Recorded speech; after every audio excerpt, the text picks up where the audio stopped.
because they are making the people so curious and so arrogant that they will never find humility enough to submit to a civil rule. Now, underlying these doctrines, which were very widely held, is a certain conception of democracy. It's a game for elites. It's not for the ignorant masses who have to be marginalized, diverted, and controlled, of course, for their own good. The same principles were upheld in the American colonies. The dictum of the founding fathers of American democracy that, I'm quoting, the people who own the country ought to govern it, quoting John Jay.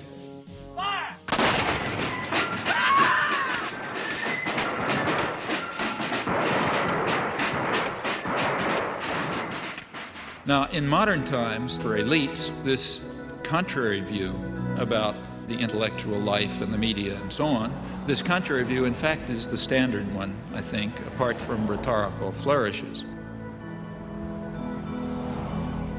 From Washington, D.C., he's intellectual, author, and linguist, Professor Noam Chomsky.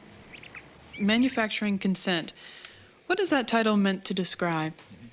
Well, the title is actually borrowed from a book by Walter Lippmann, written back around 1921, in which he described what he called the manufacture of consent as a revolution in the practice of democracy. What it amounts to is a technique of control.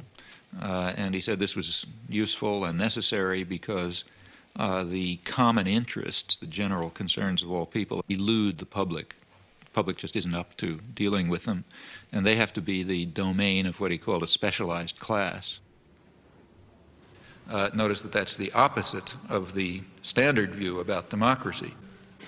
There's a version of this expressed by the highly respected moralist and theologian Reinhold Niebuhr, who was very influential on contemporary policymakers. His view was that rationality belongs to the cool observer, but because of the stupidity of the average man, he follows not reason but faith.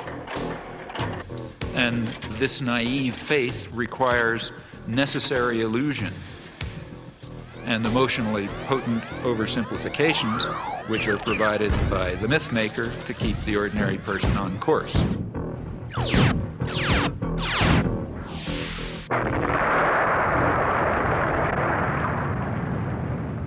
It's not the case, as the naive might think, that indoctrination is inconsistent with democracy. Rather, as this whole line of thinkers observes, it's the essence of democracy.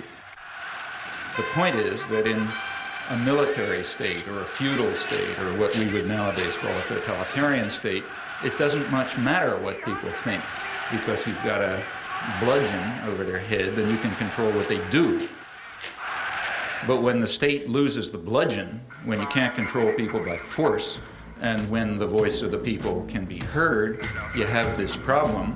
It may make people so curious and so arrogant that they don't have the humility to submit to a civil rule, and therefore you have to control what people think.